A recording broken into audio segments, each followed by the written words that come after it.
The wine glasses clinked, laughter echoed, and every eye sparkled, except mine. My father's booming voice carried over the chatter.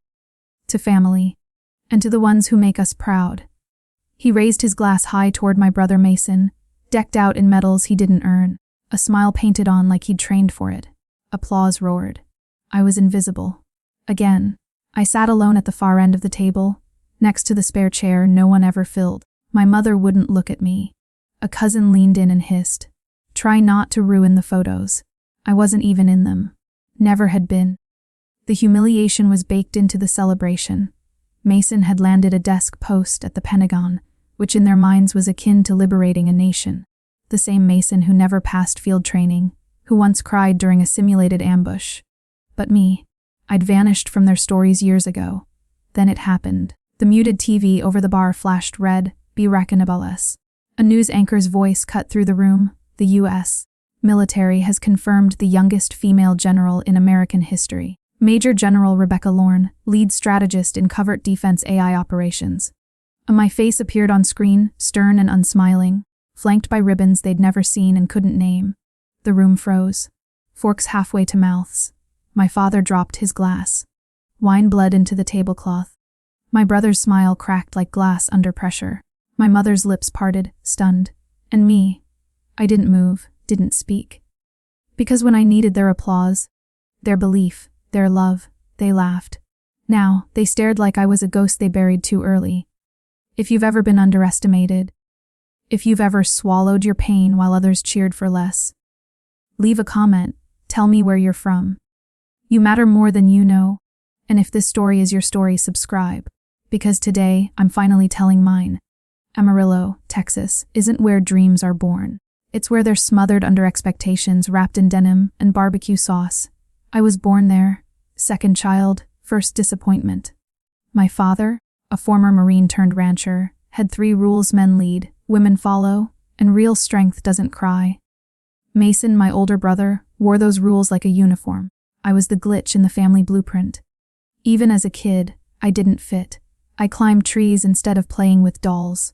I memorized military ranks before learning to drive, but my real sin, wanting more. When I told my father I wanted to apply to West Point, he laughed in my face. "You'd last a week," he said. "The army's no place for a girl with too much mouth and not enough sense." Mom never defended me. She just stirred her sweet tea and kept quiet.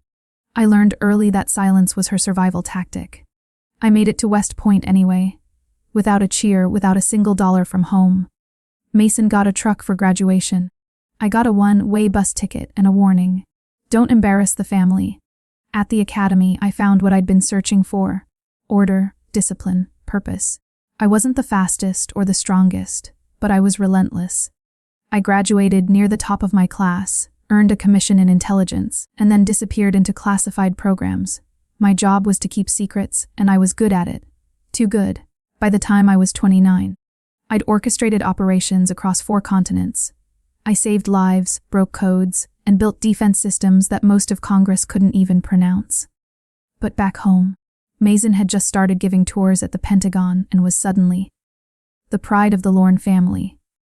The last time I called home, my father answered and said, "You still in the army, or did you finally come to your senses?" I hung up before I could say what I really wanted. I came to my senses the moment I stopped needing your approval. I stopped calling after that. You see, some families don't break. They just bend until you forget they were ever supposed to hold you up. I stopped trying to earn love that came with conditions, and I built myself, brick by brick, out of grit and silence. So when that headline flashed across the screen, calling me the youngest female general, it wasn't pride I felt. It was something deeper, something colder, vindication, because they didn't just ignore me, they trained me to live without their applause. The mission was called Operation Iron Dawn. Unofficially, it was a suicide run. The intel said 12 civilian engineers had been taken hostage by a rogue paramilitary cell deep in the Syrian desert. What it didn't say, that half of them were kids, and that they were building tech under duress. Tech meant to control drone strikes without human oversight. My team was assigned under blackout conditions. No press, no extraction if things went south, just a directive: in and out. No deviations. But I deviated. We were 20 clicks from the evac point when I saw them. Children. No older than 10, huddled behind metal debris. They weren't on the manifest. They weren't supposed to be there. Command said to leave them.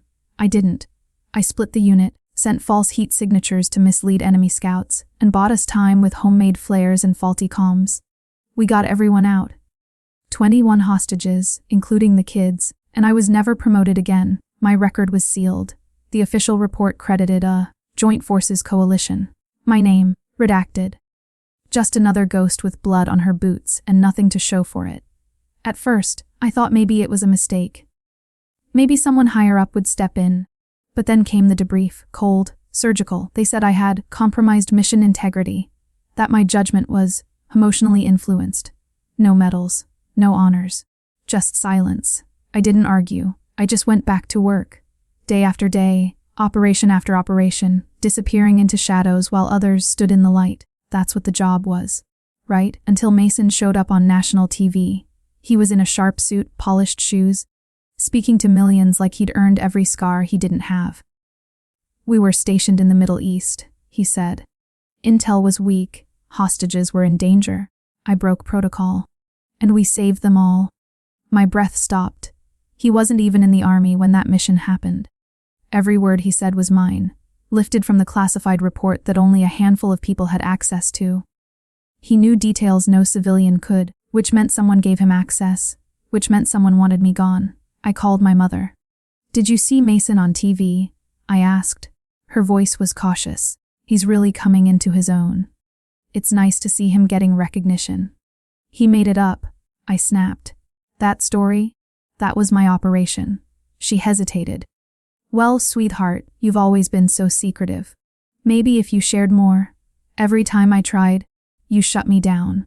The line went quiet. I realized then this wasn't just about lies or fame. It was about erasure. They didn't just want my story. They wanted the credit, the control, the clean face for the narrative. The next morning, I found my apartment flagged for breach protocol. The Department of Defense claimed I accessed files tied to drone development, files I hadn't seen in years. The login? Traced back to my credentials. The device? A laptop I turned in 3 years ago. Impossible. Unless someone had cloned my ID. Unless someone had planned this. I reached out to the one person I once pulled from the edge, Jenna Price. A former cryptologist turned off grid hacker. We met in a parking lot behind an abandoned library. No small talk, just data. She found it in hours malware tucked inside authentication codes, designed to mimic my access patterns. 7 breaches in 18 months. All connected to drone projects. All using my identity. They're setting you up, Jenna said. And someone with clearance helped them do it. That night, I sat alone with the scarred insignia I carried from Syria, the one that rid no one left behind. I'd risked everything for that principle. And now, they wanted me buried beneath it. But I'd been quiet too long. I wasn't going to let them rewrite history with a cleaner, safer version of me, because sometimes the most dangerous thing you can do is survive in silence. And I was done surviving. It was time to fight. The betrayal didn't come like a gunshot. It came like a headline. CNN, Fox, even morning talk shows, all broadcasting the same false hero Mason Lorne, Pentagon's rising star, a man of courage and sacrifice, recounting tales he never lived. My tales. I watched him sip coffee on national TV, cool and composed, retelling Operation Iron Dawn in chilling detail. I knew the risks, he said solemnly. But I couldn't leave those kids behind. It was the right thing to do, not the easy one. Not resentence a theft. How did he know the children weren't on the manifest? The misdirection tactics, the flare sequence I improvised when our comms failed. Those details were buried in a classified report. The same one that never named me. My hands shook. I called my mother again. This time, I didn't ask. I demanded. Did you know? I asked. Did you know he was going to take my story? A long pause. Then her voice, soft and defensive. He needed something to feel good about. Something the family could admire. You never? I never what? I snapped. Never lied well enough. Never asked for applause. You never shared, she said quietly. People can't be proud of what they don't understand. I hung up. But she wasn't wrong. I hadn't shared. Because every time I tried, they mocked it. Because explaining what it's like to lead a unit into a burning hellscape and carry children out with bullets flying doesn't land well over sweet tea. The problem wasn't that I kept it to myself. The problem was Mason weaponized the silence. Then came the email from the Department of Defense. No warning, just a line. Temporary suspension for breach of level 1 tactical encryption protocol. A setup. I hadn't accessed any level 1 files in years. The device they traced it to. A laptop I'd surrendered when I left Black Ops Command. It was supposed to be vaulted, locked down. But someone had used it and signed the digital fingerprint, MJR, Delta. That's when I remembered. That same tag had been slandering me online, posting twisted versions of my missions on forums, spreading whispers that I was unstable, reckless. I needed help that didn't come with a badge. I found Jenna again. She lived off grid in Nevada, a desert ghost with a vendetta against systems that chew people up. I saved her once when Command wanted to bury her under unauthorized encryption tools. She owed me nothing. She helped anyway. Within a day, Jenna cracked the malware trail. The access logs weren't just altered, they were fed. Custom code had mimicked my keystrokes, my logins, even my biometric ID.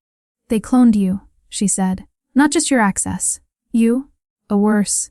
The breach came from an IP block tied to the Pentagon's media division, where Mason worked. I didn't want to believe it. I needed to. I drove straight to the hospital that night. My mother had just been admitted after a fire burned through the old barn. They said it was faulty wiring, but Jenna found motion, sensor logs. Someone had remotely accessed my parents' security system. 2 weeks prior, followed their schedules, mapped their movements, and that beacon, that little piece of malware that gave coordinates away. It was uploaded from Mason's laptop. I found him in the waiting room, hunched over a vending machine coffee. You knew, I said, voice low and dangerous. He looked up, startled. What? The security breach, the access logs. Your device. You gave away our location. He went pale, not guilty, afraid. I didn't mean for anyone to get hurt, he mumbled. You didn't mean to get caught. I corrected. He didn't deny it. That was all I needed. Jenna later confirmed what I suspected. Mason had made a deal. He sold access in exchange for a promotion offer. Media placement inside Pentagon PR. A clean face for stories written in blood. Mine. He wasn't just taking credit. He was auctioning off my life. And my mother nearly died because of it. So I made a choice. No more waiting. No more hoping truth would rise on its own. I gave Jenna clearance to burn the firewall. We found servers holding early drafts of my AI strategy code. Repackaged. Militarized. With Mason's name in the header. And buried in the metadata. The real creator, me, Rebecca Lorne. The woman who was supposed to disappear. Not anymore. Because this wasn't just a smear. It was a war. And I'd been trained to win wars. The barn burned fast. It took less than 10 minutes for the blaze to swallow decades of memories. Old photos. Antique tools. The creaky swing my mother loved. When I arrived, smoke curled above the charred ruins like a funeral pyre. The ambulance lights strobed across the dark. Mom had collapsed near the porch, soot staining her face. The paramedics stabilized her, oxygen mask humming. She'd inhaled too much smoke, but she was alive. Dad stood by the well, hands shaking, face grimy with ash and fury. You just had to open your damn mouth, didn't you? He barked before I could speak. We didn't need your honor, Rebecca. We needed peace. I stared at him, stunned. Mom could have died. She wouldn't have been in danger if you'd kept quiet. That was the moment I realized something cold and irreversible. He didn't care about right or wrong. He cared about quiet, about appearance, about not being embarrassed. The fire wasn't just flames. It was proof that my existence had become a liability to them. I walked past him without another word. Later that night, Jenna called.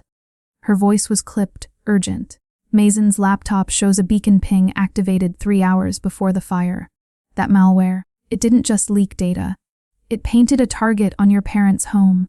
My stomach sank. It wasn't just an accident, was it? Not a direct arson. No, Jenna replied. But it was a domino, and he pushed the first one. I drove to the hospital again, this time not for Mom, but for answers. Mason was alone in the waiting room again, staring blankly at a muted TV. You gave them everything, I said flatly. Not just my code. Our address. My mother almost died. He didn't argue. Just sat there small and crumpled. I didn't think it would go that far, he muttered. No, I snapped. You didn't think at all. You wanted a shortcut to legacy. You got one. Over my grave. His hands trembled. I didn't want to lose Dad. You lost him the moment you betrayed what we stand for. He looked up then, truly looked at me, and I saw it. Remorse tangled with ego, shame wrapped in self-pity. I just wanted to be seen, he whispered. For once? I leaned in, eyes cold. You were seen. For all the wrong reasons. He reached for my arm. I stepped back. You don't get redemption without truth, I said. And you haven't earned it. That night, Jenna dug deeper. She found encrypted comms linking Mason to a rogue division operating out of Capitol Hill. The same division connected to unauthorized AI testing, and behind them, a name I hadn't heard in years, Elena Varley, a former tactician I once trained, brilliant, bitter, and quietly ruthless. She used to hang on every word I said. Then one day, she vanished. Now she was back, and she had my stolen code. Her goal wasn't just exposure, it was destabilization. Full-spectrum AI warfare with no human oversight. I stared at Jenna's screen, the data pouring in. The system, called ADPIV Striki, had my original fail-safe design, but she'd stripped the ethics protocols. Replaced them with algorithms that treated civilians as variables, not lives. It was a weapon, and it had my name on it. That night, I got a voicemail. From my mother. I know what you did, she said, voice hoarse but steady. I saw more than you think. I stayed quiet because I thought it would protect you. But I was wrong.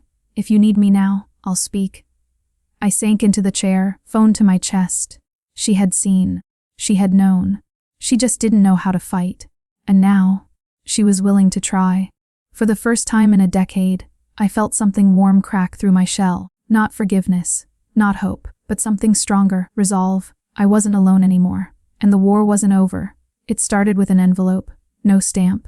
No return address. Just off, white paper, slipped under the door like a whisper. Inside it a single page. The ink was fading, but the message was searing. You probably don't remember me, but I remember you. Operation Iron Dawn. Sector 4. You came back when the comms went dead. You could have left. We all knew it. But you didn't. It was signed, Jason Kane, a name I hadn't spoken in years. His sister worked at CNN, and he had just given her everything. Within hours, I received a knock. Calm, measured. Sarah Kane wasn't the media type. She wasn't there for clicks or outrage. She asked me just one question. If I told your story, not for headlines, but for truth, would you let it be heard? I stared at her for what felt like minutes, then nodded. If you're willing to bleed for the truth, I said, the way some of us blood in silence, then yes. Sarah began her investigation. Quiet, relentless. Every fact she found. Operation Iron Dawn, the AI code.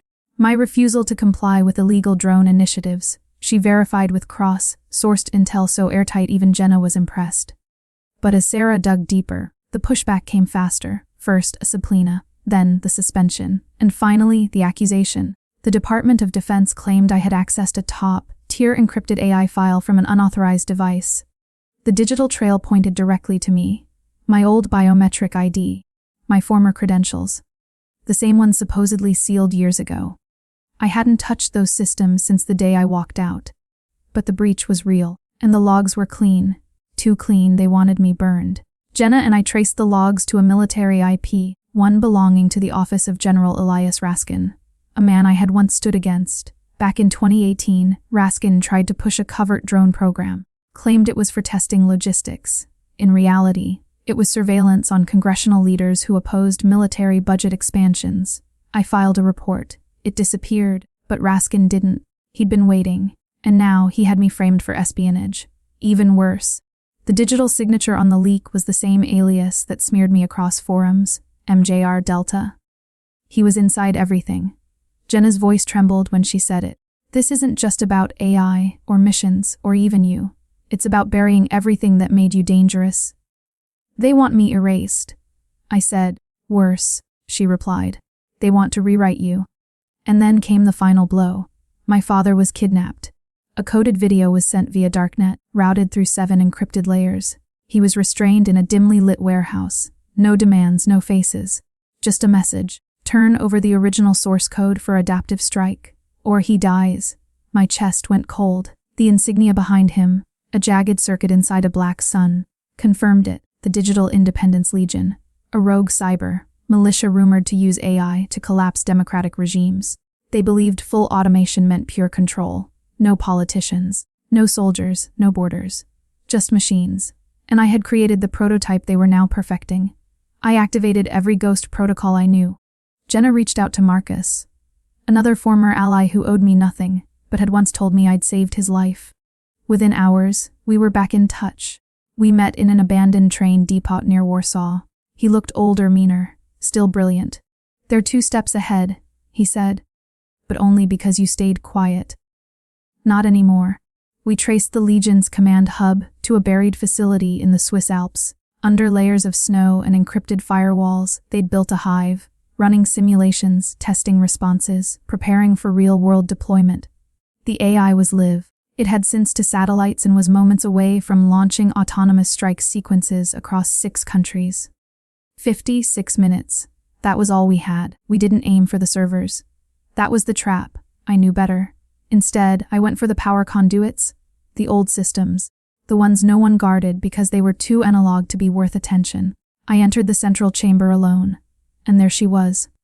Elena Varley, my former student, my shadow, now my enemy. She wore a black fiber, optic suit threaded with pulse lines.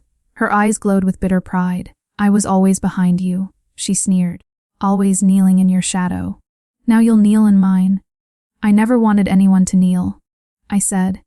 "I just wanted the innocent to live." She lunged. We fought without guns, just fists, elbows, and scars. Her knife sliced under my ribs. Pain lit up like fire. But I'd come prepared. I twisted the blade from her grip and drove it into the power conduit behind her. The room exploded in sparks. The countdown froze. The AI stuttered. Seconds later, Marcus and the team flooded in. They restrained her, sedated the system, and cut the uplink. I stumbled to my father. His eyes fluttered open. "You're not like your mother," he whispered. "You're stronger than all of us." And then he passed out in my arms. Not dead. Not gone. Just saved. The next morning, encrypted files from the facility were sent to CNN, Congress, and the Pentagon. The headlines hit like thunder. Illegal AI network dismantled. Stolen valor exposed. Rebecca Lorne, the ghost who refused to stay silent. I was called to testify. But this time, I didn't wear a uniform. Just a white shirt. Hair tied back. Spine straight. "I'm not here to reclaim rank," I told the committee. "I'm here to prove one thing. When silence is weaponized, truth must roar." The senators stared. And then, they stood. The days after the hearing blurred into noise. Headlines, interviews, secret meetings behind closed doors. But I didn't care about the noise. I cared about what happened in the quiet. The whispers. The shifting glances. The classified files that suddenly appeared on desks they were never meant to reach. My story had broken through. But the war wasn't over. Marcus called me 2 nights later. His voice was steady, but I heard the undercurrent of urgency. "They're not done, Rebecca. The cleanup crew is moving faster than we thought. Alina was just the face." "What do you mean?" "There's another layer. Another code vault. We missed it." He sent the location. A NATO-affiliated outpost near the Belarusian border. It had been decommissioned. Now, it was humming again. We flew in under aliases. The air was colder than I remembered. It smelled like steel and regret. Inside the base, we found it. A hard server, buried behind layers of analog decoys. No wireless access, no signal. We had to crack it old school. Marcus pulled a trick from his hacker days. A thermal key sequence that lit up residual heat patterns on the keyboard. I followed with a manual cipher from one of my old Black Ops logs. The vault opened. Inside video feeds, code structures, and one chilling file labeled Lorne rewrite. It was a blueprint, not just for the AI, but for my erasure, my mission scrubbed, my name replaced, my failures manufactured. They hadn't just tried to bury me. They built a version of me they could control. A sanitized, defanged ghost. I stepped back from the screen, breath tight. And that's when I heard her voice. "Some legacies need editing," said the figure from the doorway. General Raskin. I hadn't seen him in years. He looked older. Heavier. But his eyes still carried that same disdain. "You never understood your place," he said, approaching. "You had the skill, but not the loyalty." "No," I replied. "I had the conscience." He smirked. "And look where that got you." I didn't flinch, alive, unbought, and unbroken. We stared at each other. Then Marcus entered behind him, silent and precise. Raskin turned, but too late. A tranquilizer hit his neck. He slumped. We uploaded every file, every log, every altered report, and sent them to every major media outlet. The truth was free. By dawn, the internet was flooded with proof of the AI initiative, of Alina's operation, of Raskin's corruption. The Pentagon released a statement within hours.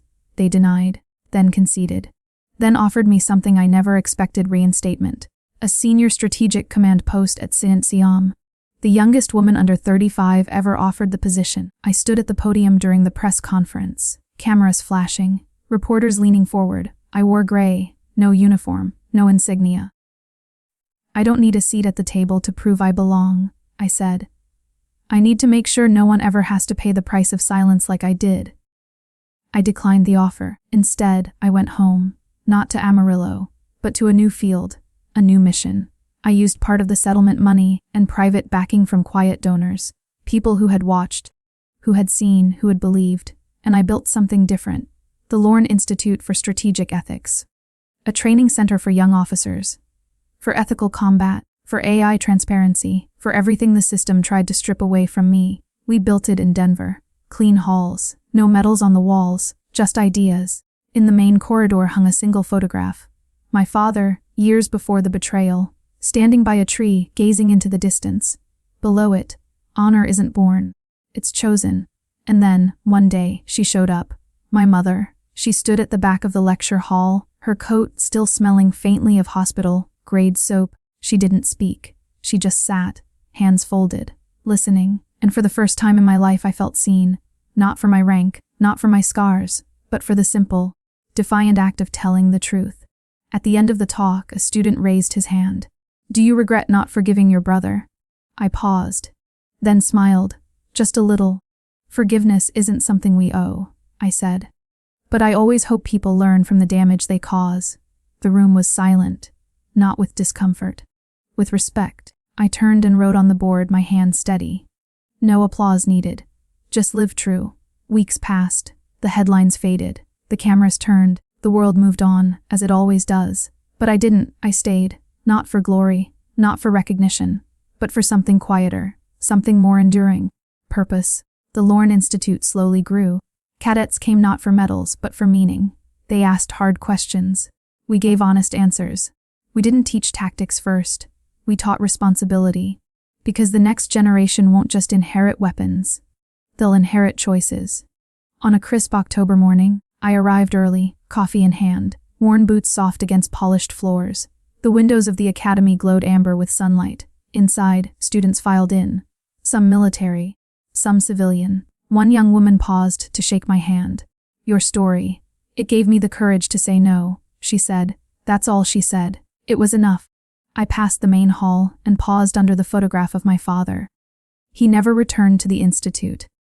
We haven't spoken since the fire, but I left the photo up, not as tribute, as reminder that honor is a choice, and some choose fear instead, but others choose better. In my office, I found a note on my desk, Jenna's handwriting, sharp, slanted. "Truth is louder now. Keep teaching them how to use it." I smiled. No interviews, no interviews. Just chalkboards and courage. That afternoon, I stepped into the lecture hall. The room stilled. My mother was there again. This time, in the second row, a scarf wrapped loosely around her neck. Her eyes found mine, not with judgment, but pride. Real pride. I took the podium. "I used to think truth was fragile," I began. "That if you didn't protect it, someone else would crush it. But I've learned something else." I looked at every face. Truth doesn't need armor. It needs witnesses. I paused, then added softer. "And when we live by it, even when no one's watching, we become those witnesses." No applause, just stillness. And that was more powerful than any standing ovation. Because sometimes, you don't need to be celebrated. You just need to be heard. The seasons turned. The institute thrived quietly. No commercials, no gala fundraisers, just purpose. One morning, as the sun crept over the Rockies, I stood outside the main entrance watching students arrive. Their footsteps echoed across concrete like a cadence I'd never known in uniform peace. A young cadet approached me, hesitant. "Ma'am," he said, "how do you know when it's okay to stop fighting?" I didn't answer right away. I watched the clouds roll low over the foothills. Then I said, "When fighting becomes a habit instead of a mission, step back. Ask yourself, is this survival, or is it bitterness?" He nodded. He understood. That night, I returned to my small apartment above the Institute's library. There were no medals on the walls, just books, maps, and one faded photograph tucked into the corner of the mirror. Me in fatigues, younger, dirtier, grittier. That version of me fought to be seen. This version fights to help others see. My phone buzzed. Unknown number. I picked up. It was Dylan. His voice cracked like dry wood. "I lost everything," he said. "The uniform, the job. Even Dad won't talk to me now." I said nothing. "I'm not asking for anything," he continued. "I just wanted you to know. I watched your hearing, you were honest. And I wasn't." I exhaled. Long and slow. "Forgiveness," I said, "is a mountain you climb. Not one you ask to be carried over." Silence. Then he whispered, "I hope one day I find my own way up." And for the first time, I believed he might. Not because he deserved it, but because maybe, just maybe, he wanted to. I hung up, walked to the window, and looked out at the stars over Denver. No explosions, no shadows, just light, steady, constant, quiet. And I thought, sometimes surviving isn't the victory. Living honestly is. I walked into the classroom that morning like every other. Simple gray suit, chalk in one hand. The other wrapped around a thermos Jenna had given me that said, "Truth doesn't blink." The seats filled fast. Cadets from bases I'd never heard of, foreign fellows fluent in 5 languages, and one quiet woman from Missouri who sat in the front row like she was anchoring the whole room. My mother. She never missed another lecture. That day I didn't speak about war. I spoke about silence. "The world," I said, "will always ask you to choose comfort over courage. It will praise those who keep their heads down and punish those who raise their hands. So ask yourself, not what it will cost to speak, but what it will cost if you don't." The students didn't clap. They didn't move. They just absorbed. I picked up a piece of chalk and wrote one final sentence on the board. No applause needed. Just live true. Then I turned. I didn't smile. I didn't cry. I just nodded once, slow and sure, because in the end, we don't live to be cheered. We live to be honest, with ourselves, with our values, with our scars. And if we do that, that's the legacy. Not medals, not titles, just truth, and the courage to carry it, especially when no one's watching.